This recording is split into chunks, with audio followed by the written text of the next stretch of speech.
So how's it feel to be back in the studio cranking out holiday things? I feel quite cheerful and also slightly like, ah! Rafi's tips for artists because he loves you.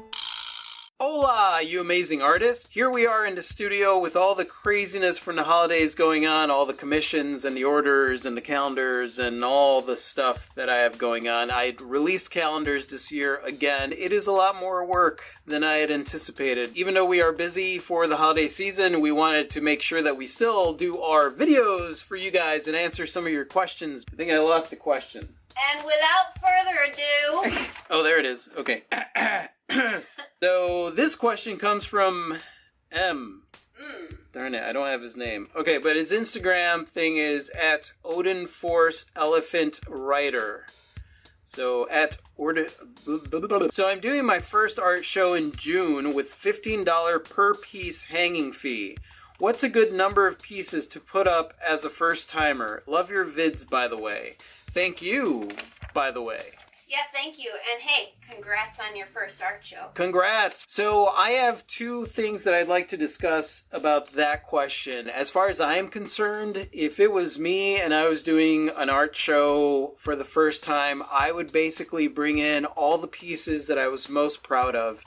And that means that if you have 4 or 5 pieces or you have 100 pieces, bring in whatever it is that you are most proud of. I know that a lot of people worry about how many pieces to have for a show, and honestly, look at the space. Look at how many pieces would look good in there. You also don't want to overwhelm the show with too many pieces unless it is a very large location where you're going to have a lot of people. But, there's a $15 per piece hanging fee? Yeah, that was the other thing that I want to talk about. Mind you, I'm going to be a little bit sensitive here because I don't necessarily agree with hanging fees for galleries. I feel like galleries should take a percentage, and that way they're a little bit more motivated to sell your pieces.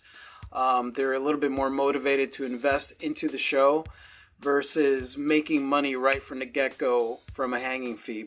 But I do understand that there aren't really those kind of galleries in every single town or village. Of those galleries in my village? Yeah. One of our subscribers said that she lives in a village, so That sounds lovely. yeah, I'd love to live in a village. For example, here where I live, there are 2 main galleries in the downtown area, and both of those galleries are co-ops. They charge a fee for your wall space, and then they charge their co-op fee, and then on top of that, they charge a percentage. I personally do not have any artwork in one of these galleries because they also require you to come in and work so many hours a month or something, and I don't have time to take away from my business here. I have a video on here that describes the different galleries. You have commercial galleries, you have vanity galleries, you have co-op galleries, and what the fees are in all of those things. So the gallery that I go with, I worked out my own percentage rate with them, so we basically do a gallery fee of like 45% per piece. So I always make sure that I have high-end pieces in there. Now, in this particular situation, it may be more cost-effective for you to just charge the $15 per piece versus doing a 50%. So that's why, I'm a little bit sensitive to it. If you're going to have some pieces up there and they're going to just charge a flat fee of $15, I would make sure that the pieces are a little bit more on the high end. I'm not going to go into detail about which galleries to avoid. I already have a video out there about which galleries to avoid, but essentially, I'll just tell you real quick anyway. I avoid vanity galleries, and I avoid galleries that charge too much money up front because those galleries are not interested in selling your work and making money off of the percentage of your work, and that way you make money. They are interested in charging you money in order to make their money, and whether or not you sell or not, it doesn't matter to them. That's something to keep an eye out for. But then again, if you are in a small town and you have a limited amount of places where you could show your work, then work with what you have. Just make sure that you're not taken in by people that are trying to make money off of you and not help you out. As far as you're concerned as a first timer, I mean, you decide how many pieces you want in there. Take into account the fact that you do have to pay $15 for the wall space per piece. Make sure that there isn't an additional percentage that's added onto that. And as far as how many pieces, just as many pieces as you want to put in there. I mean, I know this video is a little bit like all over the place, isn't it? Yeah, but it's really hard to know without knowing the gallery. Some of the factors would be how long are the pieces going to be hanging there?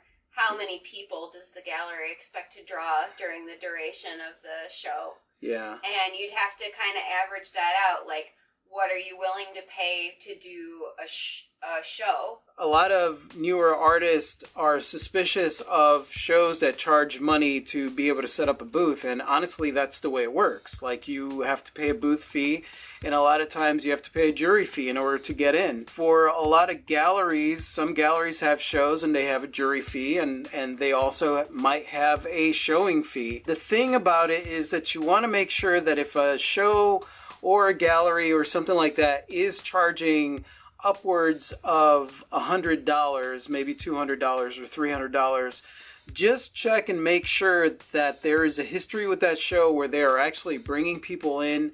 See if you can find testimonials, or you can find people that have done those shows, just to make sure that it's not a vanity show or a vanity gallery, which they're just interested in taking your money. I wouldn't necessarily stay away from a place that was charging me $15 per piece for a hanging fee. Are they going to charge me additional money for a percentage off of each piece? Are they going to do with the $15? How much promoting are they going to do? Are they going to be printing out posters? Are they going to be doing advertising? Essentially, I'd want to find all that stuff out, because I do a lot of my own advertising. So if I am doing something with a gallery, I want to make sure that we are on the same page. If they're doing zero advertising, then chances are, unless I'm getting the venue for free, I'm not going to show there. It's just how it's going to work. You know what is best for you as far as your relationship with other people. Just always be aware, because some people want to make a quick buck off of the desperation that artists feel to be able to show their pieces. Think about all of those factors when it comes to how many pieces you would have in your first show, especially if you are paying for the wall space. I have a helpful tidbit to at least narrow down this numbers game. Okay. I like to display things in groups of 3. Whether it's a set that goes together or completely separate pieces, 3 is an aesthetically pleasing number. So if I were you, I'd bring either 3, 6, or 9 pieces. That's good. That is perfect. 3 is the magic number. And again, congratulations on your show. We are both excited to hear how it goes for you, and make sure that you let us know. So this time of year, the holiday season is pretty busy for us here in the studio, but we are going to make it a point to still film videos and to answer a lot of the questions that you guys have sent us. So if you have any more questions for us, just leave them in the comments section below. And thank you so much for watching, you guys. You guys are absolutely freaking awesome. I totally adore you. And if you like this and you want to watch more like this, just go ahead and click right over here to subscribe. Even though I'm not sure that we answered the question, but I hope we did. I think we did our best. Yeah, we did our best. We did our best. We did our best. And that's it. Yeah, that's it. I love you guys. Totally adore you. Say goodbye, Clay. Good day. Adios.